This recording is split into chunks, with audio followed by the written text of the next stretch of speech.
We are so grateful to be supported by sponsors like our friends at eSudo. You know, running any business, but especially a law firm, means balancing a lot. And technology, frankly, shouldn't be a headache. eSudo makes information technology and cybersecurity simple for law firms large or small. With over 20 years of experience, they specialize in everything from Microsoft 365 management to advanced cybersecurity solutions. They help you to stay ahead of threats, manage your data securely, and keep your tech running smoothly so that you can focus on what matters most, your clients. eSudo understands the legal industry's unique needs, offering tailored solutions to ensure that your firm is always in compliance and always protected. Are you ready to upgrade your firm's technology or get help with your questions? Visit esudo.com.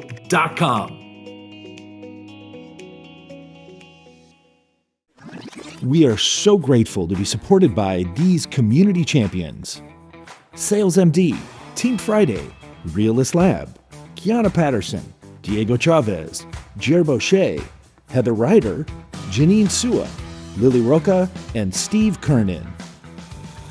Hey, happy Friday and welcome back to the latest episode of Stoppage Time. This is our little Friday get together to catch up on my week and share a little bit of a preview of this week's long-term conversation over on the Entrepreneurial Thinkers Show, right here in this channel. Wherever you find this, you're finding our Entrepreneurial Thinkers episodes. And this week, although it was a bit quiet for me, I wasn't feeling great this week. I was a bit worn down, maybe by the stressors of the prior few weeks, kind of finally caught up to me after a busy weekend on multiple fronts. So I unplugged and disconnected a bit in the middle of the week. But here I am, back with all my energy and zest for life. And though less busy and little less busy than normal, let's just say, this week, there really were two anchors in my week that turns out that we're kind of bound together by the same principle. And that principle is the importance of trust in our relationships, in our choices, in how we look at or have what our outlook is on life and the world that we experience every day. And so although I had two really different kind of anchor experiences I want to share with you, they were really both rooted in trust in an interesting way that I only kind of absorbed fully as I took a little time and unplugged from the daily madness and gave my body a chance to rest and my mind a chance to think creatively. So my recent conversation with the incredible, insightful, best-selling author Minda Harts, who joined me a few weeks ago to have a conversation on Entrepreneurial Thinkers, which dropped this week, to explore and discuss trust in our workplaces. This was built around her most recent best-selling book, which is out now, and you should go find a copy of it. Trust me. It's called Talk to Me Nice, The 7 Trust Languages for a Better Workplace. And then on my personal front, the other experience that was kind of anchored in trust was our celebration of my grandson Leo's first birthday party on Sunday with a wonderful family, friends, picnic party in Griffith Park, right in front of the old ruins of the old LA Zoo, which is a really fascinating part of the park. If you ever find yourself in Los Angeles, in Griffith Park, it is our anchor outdoor park space here in the city. It's the largest urban wildlife park in the United States. To give you some context, it is about 6 times larger than Central Park in New York City, although very different parks. That is a built from scratch man-made park in the center of the city. This, as denoted in the name, is an urban wildlife park, which is a specific designation in the United States for park systems, because this one is both an urban developed park, but it is in the midst of a wildlife outdoor area in which wildlife still lives. So you'll see lots of stories about all the cool wildlife that live in Griffith Park. So we had this occasion to go back into the back corner of the park next to some of the most historic original parts of the park, one of which was our old LA Zoo, which still has remnants of the ruins of the old enclosures, animal enclosures and cages, and kind of the park paths, which the city is now redeveloping and reinvesting in to create some new open spaces. So we had the party right there under a beautiful shade tree with Leo's first ever piñata, which was an amazing experience. But as different as these two experiences were, as you could possibly imagine, right?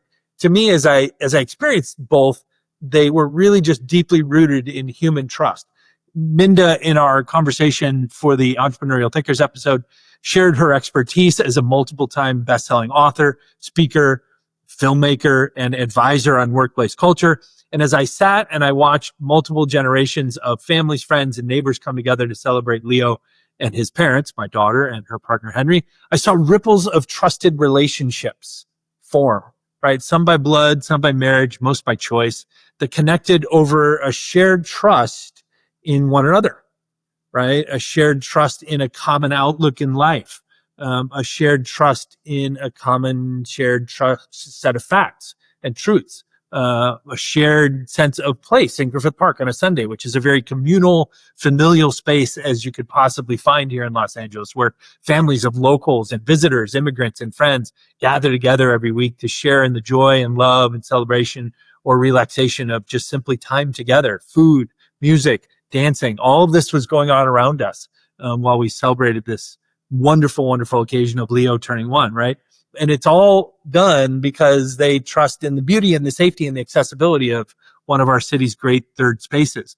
But if you go back to the conversation that Minda and I had, right, she shares with us what she shares in her book and in her lessons from a decade or more focused on these issues in our workplace cultures, these key lessons and strategies. She calls them the 7 trust languages for how to uncover a culture that lacks in trust, and then even how to help us figure out how to navigate our careers or as leaders to build our teams in ways that place trust of one another and trust of others at the center of everything that we do. She brought so much wisdom and so much positive energy that I'm confident that when you enjoy this episode, wherever you find or follow your favorite podcast, as I always talk about before, you can find ours on Apple, on Spotify, on YouTube in the video version, anywhere you enjoy your podcast, you can find us.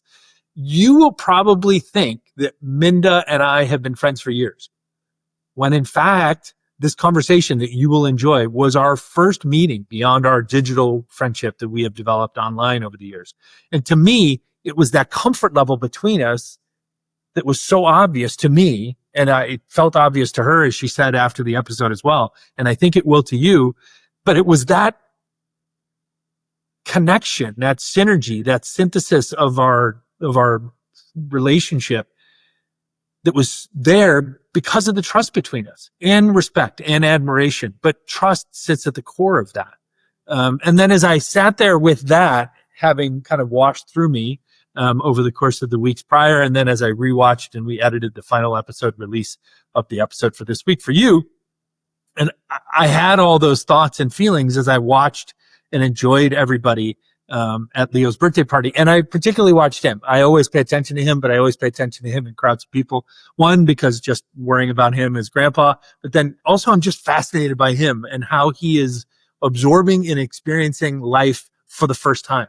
And the lessons that we can take out of his experiences and apply to our own lives, right? And so as I watched him interact with people with whom he maybe had only seen a few times in his first year, or interact with his parents or me, who he interacts with much more, right? I saw how much trust plays a role in even him as one of the youngest and least developed amongst us, right? A 1-year-old baby. As he settled into the party, you could see his eyes scanning faces and smells and sensations with certain people, trying to recall, like, what level of trust does he have with them or not? I could feel his trust, literally feel it, once he found me amidst a crowd, or he heard my voice, or he was physically with me as I carried him around. I could feel that amidst all the noise and the newness of this party in the park, he could trust me, his grandpa, who he sees regularly at home, right? And then I watched other people interact across different families, only connected through maybe a relationship with Riley, or maybe a relationship with Henry, or maybe a shared space, maybe neighbors from the apartment building, maybe a coworker from a past show, right? And you could see how much trust becomes the shorthand for acceptance, or how referred trust can help open up one person to another relative stranger more easily, right? And Minda teaches us and talks to all of us about that in the context of our workplace cultures. And it's so fundamentally important to us, not just in how we build workplace cultures or how we navigate our careers or how we build our relationships at a birthday party with family, friends, or neighbors, but right, it's so critical to us in today's world, right? I would argue it's easy to say that today's world is super messy and maybe even a mess, especially here in the United States as we continue to undergo the ill effects of this sweeping authoritarian hijacking of our norms and our institutions, and ultimately of our culture that's defined us at best, at least for this last 100 years or so. And in doing so, there is an erosion of the trust, right? There are a million things that we as people can point fingers at to blame these circumstances on. But as I thought about it more, and then as I experienced it going through the birthday party with Leo, kind of disconnected from the messiness of the overall world that we live in, I thought how so much of this is just at its core, a growing lack of trust or an erosion of the standards of trust, which we've had here for hundreds and hundreds of years. We no longer hold that there are a shared set of common truths or facts or history or beliefs. And then when you layer on the social media addictions that we have, which have jaded us even further, which have made it cool to be cynical and self-absorbed, and which have kind of built in this first instinct almost to distrust and not believe anyone and anything that is said by anyone else, that erosion of this common collective trust is leaving us terribly exposed and dangerously in jeopardy of a societal collapse. And, that may sound like super political, but I'm talking like at a human level. If when you step outside your door or when you go online, you first instinct believe that you cannot trust anybody that you might interact with.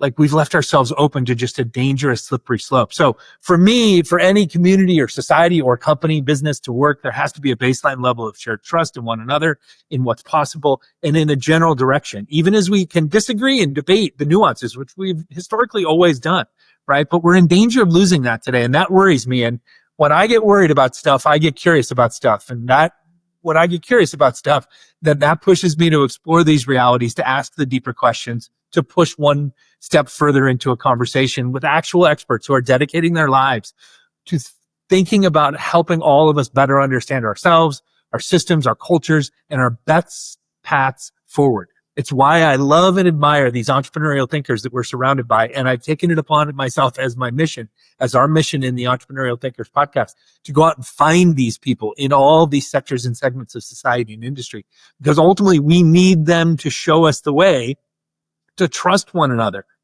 in some basic way, as Minda Harts so wonderfully taught us and teaches us in her books, her films, and her speaking engagements. And in this conversation, she was kind enough to have with me on this recent episode of Entrepreneurial Thinkers.